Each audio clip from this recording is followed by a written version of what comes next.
Okay, Mr. Bob, here we are. It is January. It is the new year. We made it. Did you make it? Made it. All right, good. Here we are. I noticed that we Happy New Year. often start off talking about our clothing choices, and I didn't call you. You didn't call me. We ended up in gray. So Yeah. fairly non-confrontational coloring today for the camera. Yes, So- for the camera, of course. For the camera. This is the thought process in the morning as we're picking out our ensemble. Well, I do think about it because I know there was a time, and you look back in our logs, you'll see that we both wore checkered shirts, massively contrasting. Yeah, And it was just, I think it probably confused and scared people. So. I hear people can have seizures as well sometimes. Well, when you they're move too looking at- quick on the screen, it can cause, it can cause disruption. So we don't want to do that. You don't want to see that. You're here for the coffee. We're here for the coffee, not to be discussing the choices of shirts that Bob and I make when we do these cuppings. So keep it neutral. Hey, color and your environment affects how you perceive flavors, Josh. That is absolutely true. Absolutely true. I 100% believe that. I know I say that tongue-in-cheek here and in jest. However, who knows? Maybe if we were both wearing bright red or something today, then this El Salvador, raspberry. this La Fany from El Salvador would taste a little bit different. But as is, we're going to get our gray shirt take on it. This is coffee, as many people know already, is from the Silva family in El Salvador. We've purchased coffee from them before from a different farm. This is the first time we've ever had La Fany. And La Fany refers to a farm, a specific Yes, geographic it is a specific farm that is in a somewhat different geographic location than Siberia that we've purchased in the past. The name comes from a family member. Carmen and Rafael are the matriarch and patriarch currently of the family. And this has been kind of Rafael's baby, the farm La Fany. He purchased it, so it's always been in the family, but it was with one of their aunts or some distant, not distant relative, but different generational relative. He purchased the farm from them. I believe it was in, I'd have to refer back. I think I have this in the coffee report, but I want to say it was sometime in the early 2000s, about 20 years ago. Been kind of using this farm as somewhat of an experimental farm for them. As is, it came with a lot of red Bourbon planted on the farm, which is what this lot specifically is. However, since then, Rafa has planted a lot of Pacamara, some Geisha, definitely some other varieties, and been, doing these kind of smaller experimental lots. Once again, this is not one of those. This is just the red Bourbon from the farm, which to me is just a wonderful coffee. obviously that's why we have it in our lineup. Do we think we might, see some of those smaller lots coming from that experimental farm? Hey, there is always the possibility of that occurring. So we'll see. Maybe this upcoming harvest. Harvest there is probably getting into full swing about now. So yeah, everything, this is a coffee I would have liked to have started selling back in August, September. However, with shipping delays being what they are and port backups, the coffee was late shipping out of origin and late arriving upon arrival. So we started, we were just talking about this. It was the beginning of December we started selling this coffee. So it's been a little over a month. People have had a chance, I think, to drink it, enjoy it, and feedback's been very positive. So what do you think? You want to start? I think our water's probably ready. Yeah. And we can put water and we can keep talking about it after we get the stuff brewing. Sound good? Let's do it. All right. Be right back. So while Bob is getting this ready for us, I am going to pop us over to the website, which is usually what I like to do for all of y'all. And I'll look at you right here in this camera. So you go into the website, you can go to coffee and single origin. Once you're in single origin, you'll see the El Salvador Finca La Fany. And obviously we have some photos we have placed up here for you to look at. This obviously are folks working on the patios with it. And here we have a beautiful view. Now, Bob and I were able to have a very similar view about this time 2 years ago that we were in Costa Rica. I mean, obviously we're in El Salvador, but we were in Central America. So yes, this, probably is pretty close to how it looks right now. Beautiful, sunny skies, as opposed to what we're experiencing up here in the Northwest. So you can go through and see our roaster's notes here, the profile as well. And then, most importantly, if you want to try it, you can add it to the cart. And I know some folks maybe you haven't used the new website. So we'll go over here to the checkout. And then I also want to remind us, and I'll pop back over here, that when you are ordering any time, you can always use this discount code, which is Watch and Learn 10, which gets you 10% off of your purchases. And we thank you very much for that. So if you have chosen to do that, you will put the discount code in right here. Is that code? Oh, sorry. Yes. Nah, don't worry about Robert? it. Not even going to ask. Here we go. And there you see it pops on right there. So there it is. That is the way it works. Here's Brendan. He's cupping along with us here. Brendan. How great. We should have him call in on Zoom. Happy day in St. Pete's. Hey, so Josh, if you could go back to the graphic, that's the mural, and I just want to, this is, just my own personal liking here. Not too much to do with the coffee specifically per se, but we have this mural as one of the graphics, especially on our point of sale material. We've been using this mural, and I actually took that picture when I was visiting the family. There you have it, in the town of Santa Ana. Cool. So this, and obviously the reference is the Don Quixote reference here, and just how it kind of obviously is a big part of Spanish culture at origin. And I just thought it was really cool to see that on the side of a building, on just walking down the street in town. So snapped a picture. That's where that came from. If anyone was wondering, why do they have this mural of Don Quixote as part of the promotion of this coffee? Right around the corner from where the Silva family lives. That's on one of the walls in town. So that's an awesome story. Yeah, and just to give you a little idea, so how they work things with their farms is they do have a central wet mill. So the cherry is transported from the farms to town, where they then process and dry this coffee. They do have some patios where they're drying coffee. A lot of these coffees are dried on raised beds. As I said, they do a lot of different kind of small lot experimentation with their coffees. So Raised beds are really good for that, especially if you're doing more natural processed coffee, or in the case of the Silvas, a lot of pulp naturals or semi-washed or honey processed, however you want to refer to it.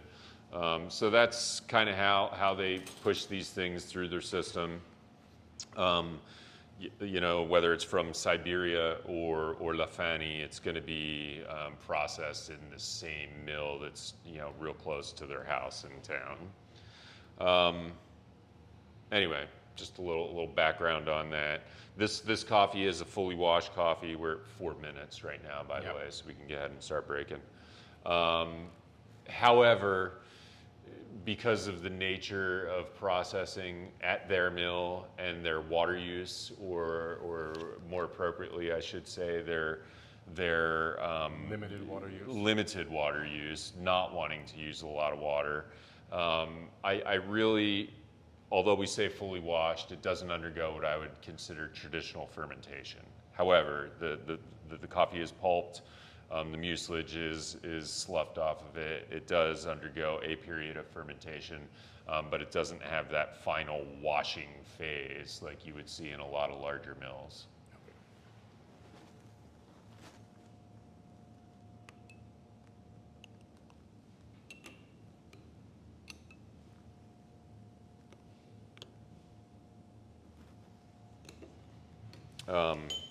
You know, we described this coffee as having a lot of sweet and delicate qualities at the same time.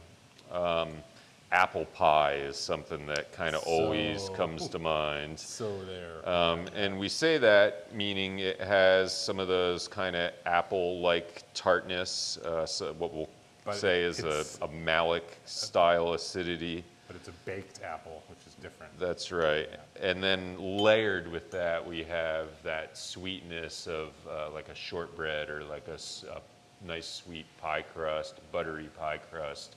And then also, on top of that, we usually detect kind of a level of spiciness that we associate with like cinnamon or nutmeg.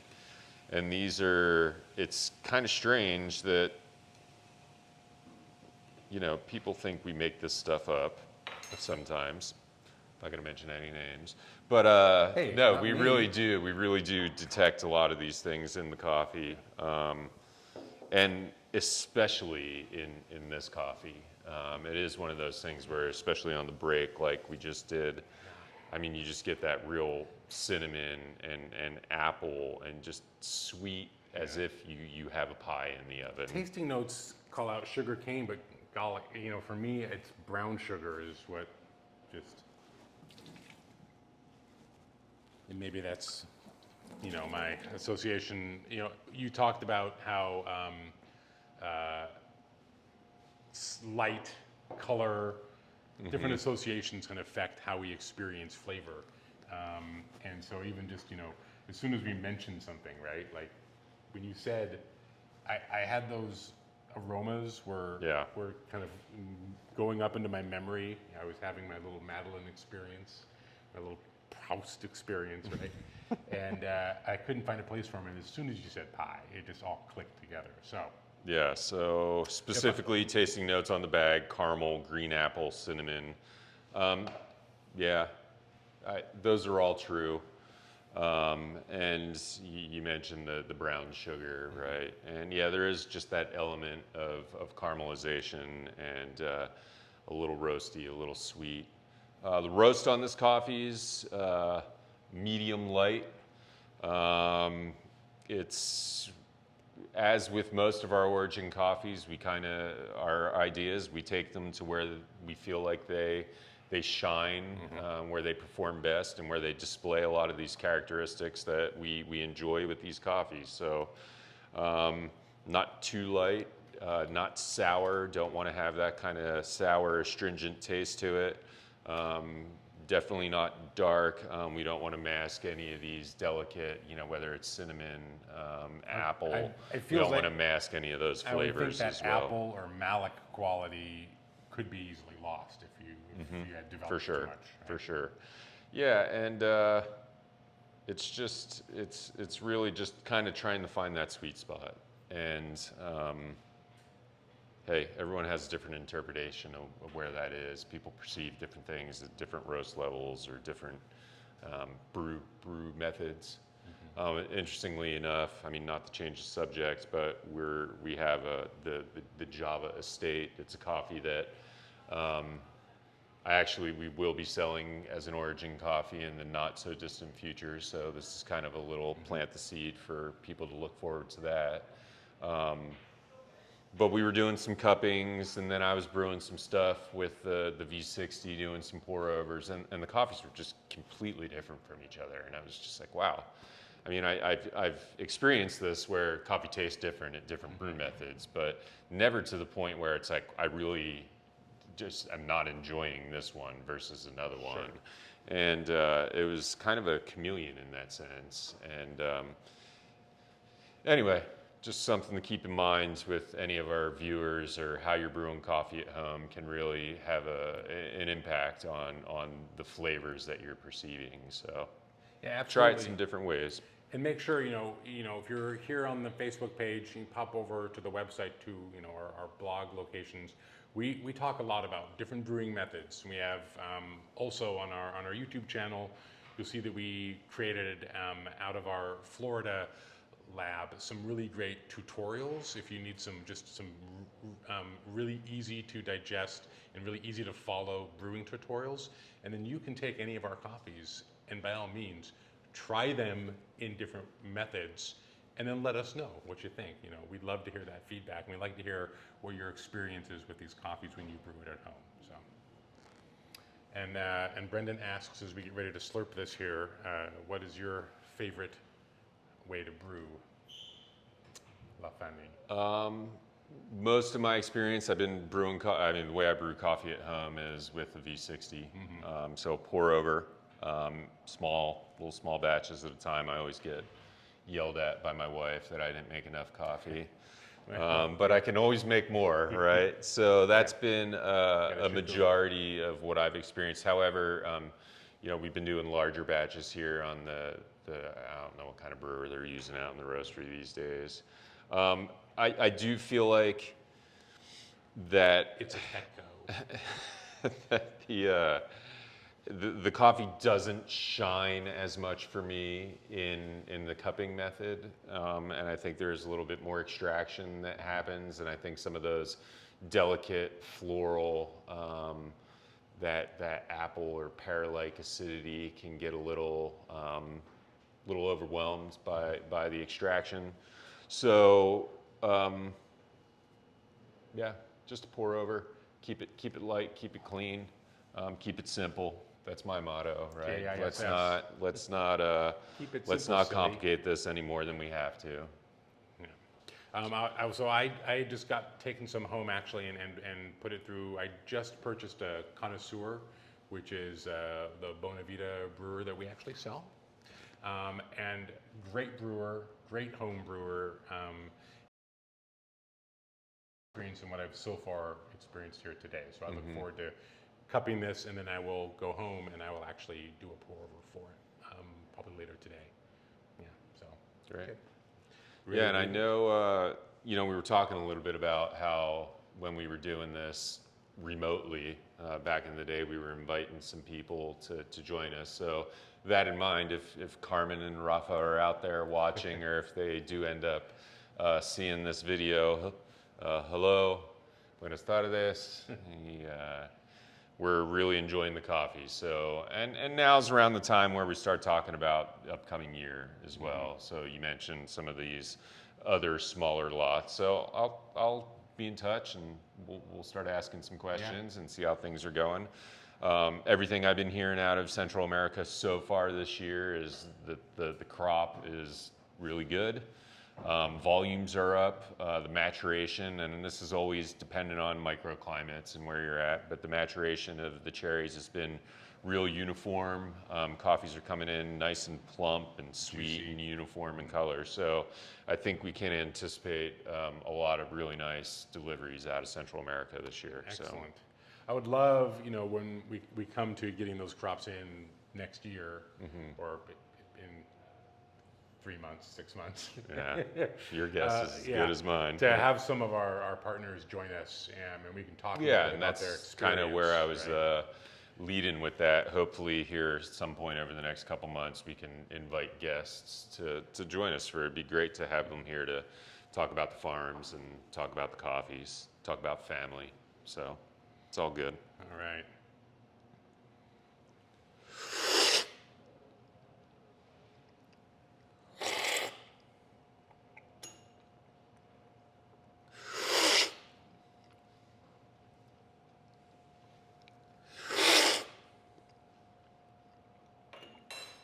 Once again, we, have 3 cups here just for cupping purposes.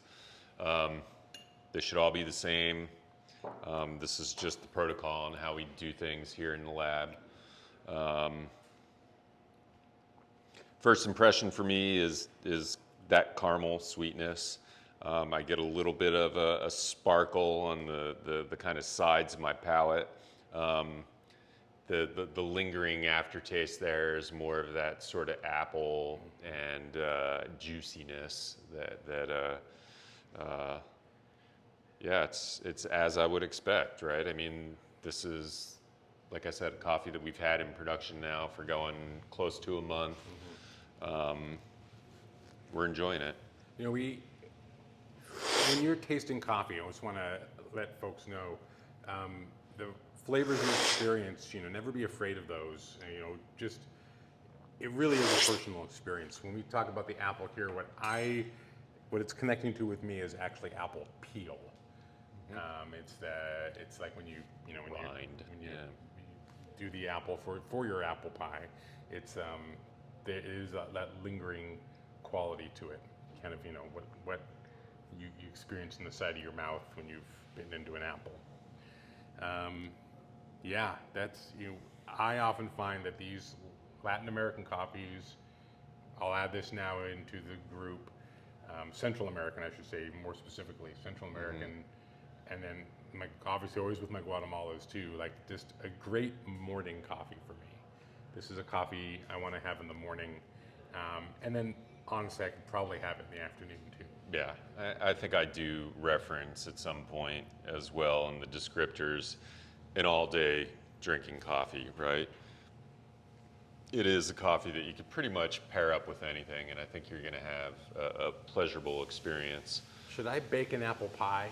Ooh, we could do that. And then do a taste, get some photos on Instagram. I'm going to do it. All right, we'll do it. Honestly, I'll be honest.